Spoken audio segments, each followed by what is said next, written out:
Hi friends, स्वागत है आपका अपने YouTube channel cricket talk with Sumit पे, जहां पर हम क्रिकेट के इन डेप्थ एनालिसिस करते हैं और अपनी एक व्यू पॉइंट रखते हैं जो भी गतिविधियां क्रिकेट फील्ड पर हो रही होती हैं या फिर क्रिकेट फील्ड के बाहर हो रही होती हैं।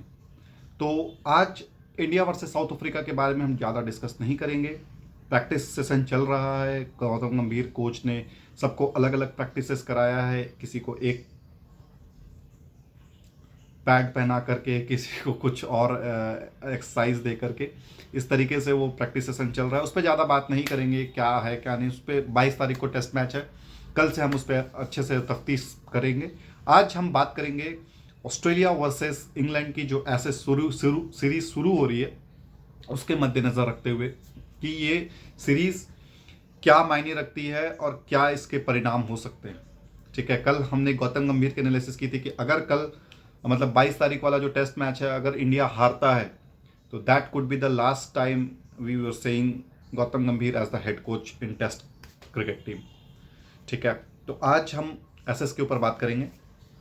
एसएस देखिए, साउथ ऑस्ट्रेलिया ऑलरेडी डिप्लीटेड है विथ देयर कैप्टन, उसके टीम में नहीं है particularly for first test match. अब और न्यूज़ आ रही है कि जॉस हेजलवुड भी फर्स्ट टेस्ट से आउट हो चुके हैं। ठीक है, तो ऑलरेडी बोलैंड हमारे रिप्लेसमेंट थे पैट कमिंस के।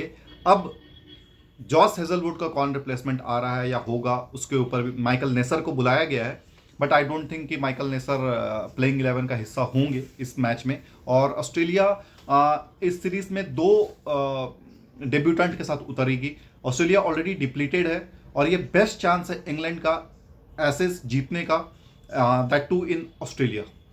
2010-11 में लास्ट टाइम इंग्लैंड ने जीता था एसेस, और उसके बाद से निराशा ही हाथ लगी है इंग्लैंड के। जो भी इंग्लैंड वाली टीम गई है एसेस खेलने के लिए, वहाँ से कोई ना कोई रिटायरमेंट या कोई ना कुछ न्यूज़ आया है। और मैं उम्मीद करता हूँ कि इस सीरीज़ के बाद अगर ऑस्ट्रेलिया जीतती है सीरीज़, तो इंग्लैंड से कुछ रिटायरमेंट्स आएंगे। ठीक है, और अगर ऑस्ट्रेलिया हार जाती है तो बहुत सारे रिटायरमेंट्स आएंगे। रिटायरमेंट्स लाइक मिचेल स्टार्क का हो सकता है, उसके बाद आपका स्टीव स्मिथ का हो सकता है, नेथन लियोन का 100% श्योर शॉट होगा। ठीक है, क्योंकि ऑस्ट्रेलियंस एंड इंग्लैंड एसेस को बहुत प्राथमिकता देते हैं। अगर वो हारते हैं ना और अपने कैरियर के डिक्लाइनिंग फेज पे होते हैं, मतलब हाई 30s मिड 35 में प्लस होते हैं, तो वो प्लेयर्स तो ऑलमोस्ट मतलब वो ना अपना गिव अप कर देते हैं और दे hang the boot officially. Michael Clarke को आपने देखा होगा, अलिस्टर कुक को देखा होगा, जो भी मतलब वो बहुत, अलिस्टर कुक तो इंडिया वाले सीरीज के बाद रिटायरमेंट हुए थे, लेकिन बहुत सारे प्लेयर्स को मैंने देखा है। जैसे आप सेन मॉन को ले लो, मैकग्रा को ले लो, डेमियन मार्टिन को ले लो, जस्टिन लैंगर को ले लो। एसेस के बाद ही ये क्रिकेट छोड़ते हैं अगर हार जाती है टीम एसेस की तो। Same goes with Andrew Flintoff का ले लो आप, केविन पीटरसन का ले सकते हो आप। ठीक है, तो ये चीज़ इंग्लैंड और ऑस्ट्रेलिया में बहुत प्रचलित है कि वो हार, इस ऐसे हार से वो चुप जाते हैं। आप देखोगे तो ग्रैम स्वॉन का देख सकते हो। ग्रैम स्वॉन जब ऑस्ट्रेलिया 5-0 से इंग्लैंड को रौंदी थी, तो ग्रैम स्वॉन ने अपना रिटायरमेंट अनाउंस किया था। That too he was just 33-34 years old. Jonathan Trott को देख लो, बहुत सारे प्लेयर्स आपको मिलेंगे एसेस के बाद वो रिटायरमेंट अनाउंस कर देते हैं। तो मैं नहीं चाहता कि ये सीरीज उस तरीके से, ऑस्ट्रेलिया से अगर होता है तो definitely Steve Smith he will hang his boot, no doubt about it. और नेथन लियोन भी होंगे, कैरी हो सकते हैं, एलेक्स कैरी का भी नाम आ सकता है कि वो इस सीरीज के बाद ऑप्ट आउट कर ले। मिचेल स्टार्क का नाम हो सकता है। ठीक है, तो ये चलता रहेगा। देखो, ये जो सीरीज है ये 5 टेस्ट मैचेस की सीरीज है और बहुत लंबा सीरीज है ये। 21 नवंबर से लेकर के 4 जनवरी, 4 जनवरी को तो शुरू होगा 5वां टेस्ट, 4 से आपका 8 तारीख तक या 7 तारीख तक। ये बहुत लंबा टूर है, ऑलमोस्ट एक डेढ़ महीना के आसपास का ये सीरीज होगा। ब्रेक्स इसमें काफ़ी है, गैप्स इसमें काफ़ी है। और ये सीरीज ऑस्ट्रेलिया ने मतलब सोच समझ के रखी है कि पहला टेस्ट मैच हम पर्थ में देंगे, जहाँ पर तेज पिच होगी। दूसरा ब्रिस्बेन में होगा, जो कि गाबा उनका फोर्ट्रेस रह चुका है, और वहाँ पे वो डे नाइट खेलेंगे। ठीक है, तो पहले टेस्ट के बाद और दूसरे टेस्ट के बाद गैप बहुत बड़ा है। इस बीच में एक प्रैक्टिस सेशन भी इंग्लैंड टीम करेगी ऑस्ट्रेलिया की किसी ए साइड से या बोर्ड प्रेसिडेंट 11 से या किस प्राइम मिनिस्टर 11, जो भी नाम दे देते हैं ये लोग, उनके साथ इनका एक प्रैक्टिस सेशन भी होगा। उसके बाद थर्ड टेस्ट मैच ये खेलेंगे एडिलेड में। फोर्थ टेस्ट मैच जो कि बॉक्सिंग डे टेस्ट मैच होता है मेलबर्न में खेला जाएगा 26 दिसंबर को I think.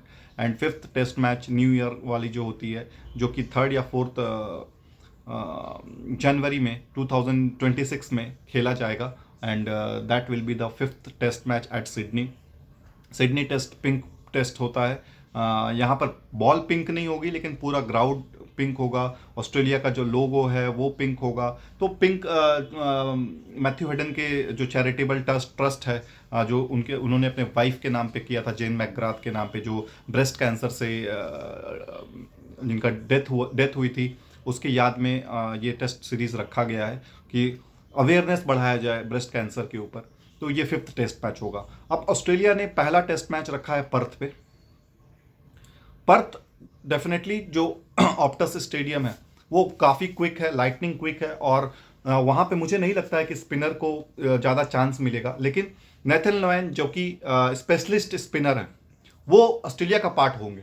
But England Shoaib Bashir को नहीं खिलाएगा। ऑल्दो इंग्लैंड ने 12 प्लेयर का अनाउंसमेंट किया है और 12 प्लेयर में शोएब बशीर को रखा है, बट आई डाउट कि वो शोएब बशीर को प्लेइंग 11 में रखेंगे। तो जो 12 है उसमें से एक आपका शोएब बशीर बाहर हो जाएगा, ठीक है। और जो प्लेइंग 11 जो बनेगी इंग्लैंड की, वो बहुत ही मजबूत दिख रही है मुझे, ठीक है। प्लेइंग 11 जो इंग्लैंड की रहेगी वो रहेगी आपकी जैक क्रॉली और बेन डकेट ओपनर्स होंगे। नंबर 3 पे ओली पोप आएंगे। 4 पे जो रूट होंगे। 5 पे बेन स्टोक्स आएंगे, 5 पे हैरी ब्रुक्स आएंगे। 6वें पे बेन स्टोक्स होंगे। 7वें पे जेमी स्मिथ होंगे। 8वें पे गस एटकिंसन जो बैटिंग कर सकते हैं। 9वें पे ब्रायडन कार्स जो कि वो भी बैटिंग कर सकते हैं। 10वें नंबर पर जोफ्रा आर्चर जो कि बल्ला घुमा सकते हैं। और 11वें नंबर पे मार्क वुड। तो ऑस्ट्रेलिया पूरी तैयारी के साथ, इंग्लैंड पूरी तैयारी में है, और 4 पेसर होंगे इनके पास, और एक बेन स्टोक्स के तौर पे ऑलराउंडर होंगे इनके पास। 5 इनके पास सॉलिड बॉलर्स हैं। बैटिंग लाइनअप इनकी पूरी कंप्लीट है। अब इंग्लैंड को यहां पर, अगर ये इंग्लैंड यहां पे हारती है, तो I want to see Nasser Hussain, Michael Atherton और माइकल वॉन की क्या रिएक्शंस आते हैं। बिकॉज इससे ज्यादा कमजोर ऑस्ट्रेलिया टीम इनको कभी जन्म में नहीं मिलेगी, जहां पर जॉस हेजलवुड नहीं है, पैट कमिंस नहीं है, ऊपर में डेविड वार्नर जो इनके होते थे रेगुलर ओपनर, वो नहीं है because he has retired. Unsettled openers है इनके पास। उसके बाद बात करेंगे कि ऑस्ट्रेलिया का जो बैटिंग मिडिल ऑर्डर है वो भी थोड़ा सा वल्नरेबल नजर आ रहा है मुझे। बॉलिंग भी थोड़ा सा वल्नरेबल है, क्योंकि 2 ही मेन बॉलर्स होंगे इनके पास। एक होंगे आपके पास मिचेल स्टार्क, और दूसरा आपके पास नेथन लियोन।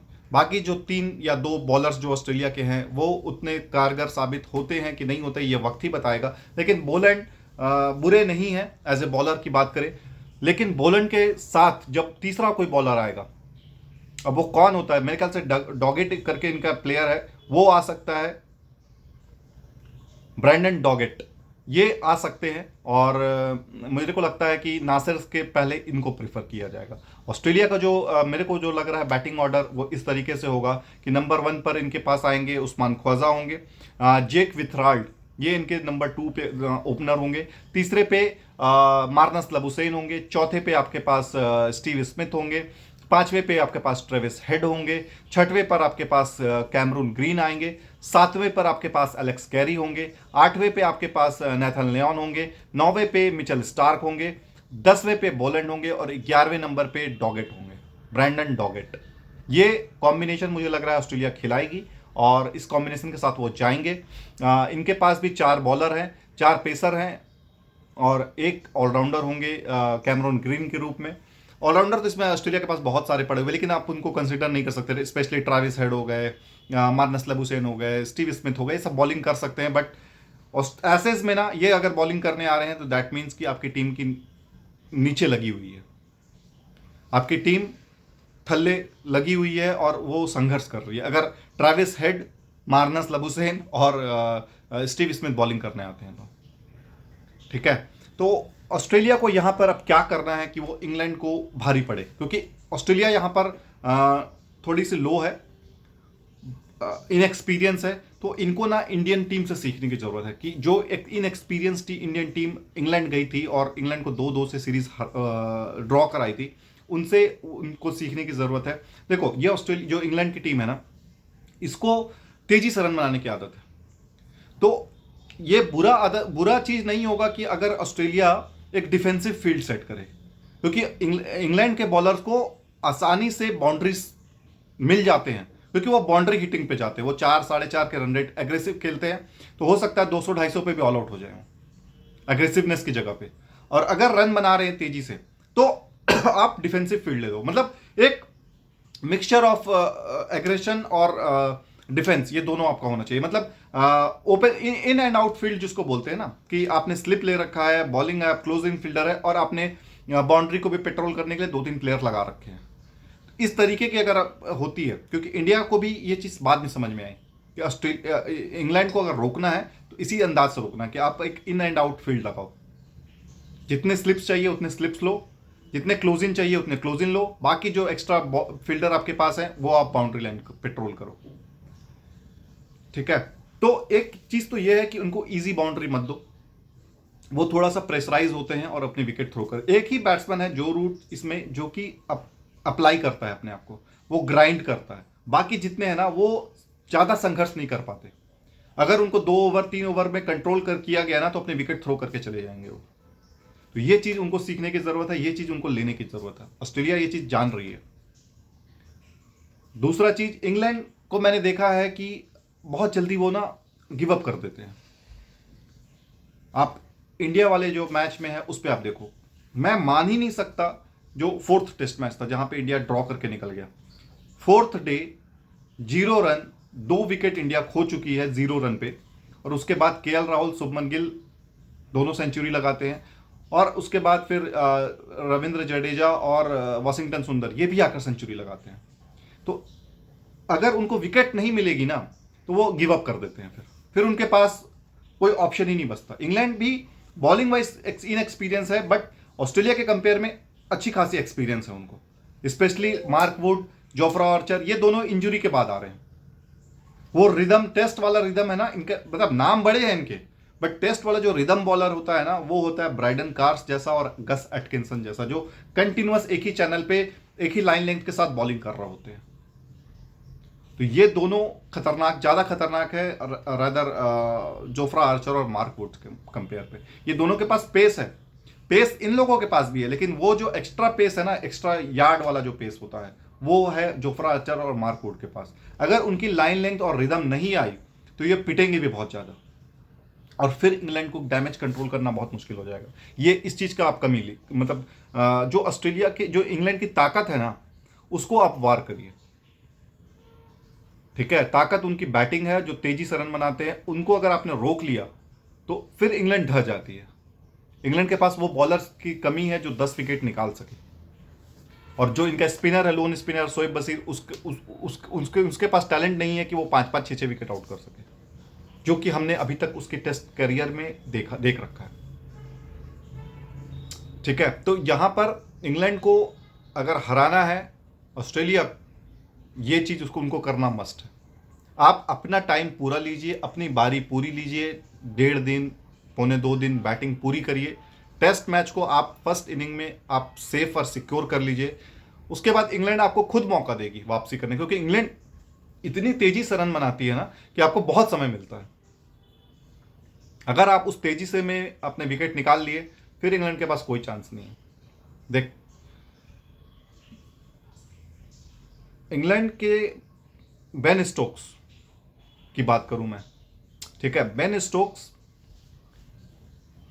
उस फॉर्म में नहीं है कि वो 150-100 रन इनसे एक्सपेक्ट कर सकते हैं। क्विक फायर 30-40 बना लेंगे वो, लेकिन 70, 170, 180, 100, 120, 150 वाला इस तरीके का बेन स्टोक्स नहीं है। Same goes with Jack Crawley, उसकी कमजोरी है, उस पर आपको वार करना है। अगर आप इनिशियल लेवल पर आप 1-2 विकेट निकाल लेते हैं पोप का और जैक क्रॉली का, तो फिर डकेट और जो रूट जब बैटिंग करने आएंगे तो वो प्रेशराइज होकर के आएंगे, वो फिर उस तरीके से फ्रीली रन नहीं बना पाएंगे। तो इनिशियल बर्स्ट में आपको 2 या 3 विकेट कैप्चर करने हैं इंग्लैंड के। अगर आप वो कर लेते हो, इंग्लैंड फिर उस लेवल पे तेजी से नहीं खेल पाएगी जिस लेवल पे वो खेलने आती है, और फिर वो क्विक इंटरवल्स पे विकेट आपको मिलते रहेंगे। अगर मान लो आपने 50 रन पे 3 विकेट ले लिया है और 100 रन की पार्टनरशिप भी लग जाती है और चौथा विकेट गिर जाता है, तो भी 150 पे 4 होंगे वो, तो भी 150 पे 4 होंगे वो। तो आपको एक चैनल में बॉलिंग करना है और इजी रन नहीं देना है। इजी रन अगर आप दे रहे, मतलब बाउंड्री नहीं देना, आप सिंगल डबल वो ले रहे हैं, लेने दो उनको, लेकिन बाउंड्रीज, क्योंकि वो बाउंड्रीज हिटर है, उनको बाउंड्री नहीं मिलती है ना, तो वो फिर खुलबुलाहट आना चालू हो जाती है। इसीलिए प्रसिद्ध कृष्णा जैसे बॉलर्स विकेट लेकर के निकल गए, सिराज जैसे बॉलर्स विकेट लेकर के निकल गए, वॉशिंगटन सुंदर, रविंद्र जडेजा, ये सब ने विकेट वहां पे निकाला। सिर्फ इसी स्किल को उसने यूज किया कि हमको इजी बाउंड्री नहीं देना है। ठीक है, तो इस तरीके से ऑस्ट्रेलिया काउंटर अटैक कर सकती है इंग्लैंड के ऊपर। एसेस बहुत ही गर्मा गर्म और हॉट होने वाला है, क्योंकि मैं स्पेशली नासिर, मतलब नासिर ऑस्ट्रेलिया वाला नासिर नहीं, नासिर हुसैन इंग्लैंड वाला, माइकल अथर्टन और माइकल वॉन, इनका जो स्काई पे जो कमेंट्री आता है और जो लोग इलेबोरेट करते हैं ना, मुझे वो सुनने में बड़ा मजा आता है, क्योंकि वो they speak from their heart out. जो पेन होता है ना इंग्लैंड को हारने के बाद, वो उनके चेहरे पे दिखता है और वो फिर फील होता है ना, तो वो फिर उसका अलग ही लुत्फ और मजा, क्योंकि ये लोग दूसरे कंट्रीज पे बड़ा मजा लेते हैं, दूसरे कंट्रीज पे ये लोग बड़े मजा लेते हैं। This is the worst Pakistan side, this is the worst Indian team travelling to Australia, India will be 3-1, India will be defeated 3-1, India will be down by 4-1, ये सब दूसरे के बजाय अब अपने बारे में कोई प्रिडिक्शन या कोई इनका इंटरटेनमेंट या कोई इनका कोई भी न्यूज नहीं आ रहा है। ये आप गौर करो, ये साइकोलॉजिकल मारते हैं, ये साइकोलॉजिकल हिट करते हैं। बैट्समैन अगर अच्छा भी है ना, तो उसको ऐसा करके दिखाएंगे कि भाई इसके ऊपर बहुत ज़्यादा प्रेशर है, अगर ये इसने रन नहीं बनाया तो इसका ये आखिरी सीरीज हो सकता है। इस तरीके का ये लोग लॉबी करते हैं, इस तरीके का ये लोग माहौल क्रिएट कर देते हैं। तो बैट्समैन इतना प्रेशराइज होता है ना आने से पहले, कि वो खेल नहीं पाता है जिस तरीके से उसको खेलना चाहिए। अब रोहित शर्मा और विराट कोहली का जो बीजीटी में गए और वहां पे परफॉर्मेंस नहीं हुई, तो उनको ऊपर कितना प्रेशर आया, रोहित शर्मा को बिठाना तक पड़ गया, जगह नहीं बन रही है। ये सब माहौल इन्हीं लोगों ने क्रिएट किया होता है। और जब ये खुद ट्रैवल करते हैं इंडिया में, तो ये बोला जाता है कि भाई ये पिच ऐसी है, यहाँ पे कोई भी नहीं खेल सकता, परफॉर्मेंस नहीं होगी, यहाँ पर उस तरीके का नहीं 200-250 रन बना सकता है कोई भी एक सिंगल बैट्समैन। ये सब अपने आप को डिफेंड करना चालू कर देंगे। ठीक है, with that I am signing off. Ashes देखने में बड़ा मजा आएगा। 21 तारीख को एसेस है, 22 तारीख को इंडिया वर्सेस साउथ अफ्रीका है, वो भी देखने में मजा आएगा। दोनों का आनंद लेंगे, दोनों का लुत्फ लेंगे और दोनों के बारे में हम आपको खबरें पहुंचाते रहेंगे। तब तक अपना बहुत ज़्यादा ख्याल रखिए। जय हिंद, जय भारत, वंदे मातरम।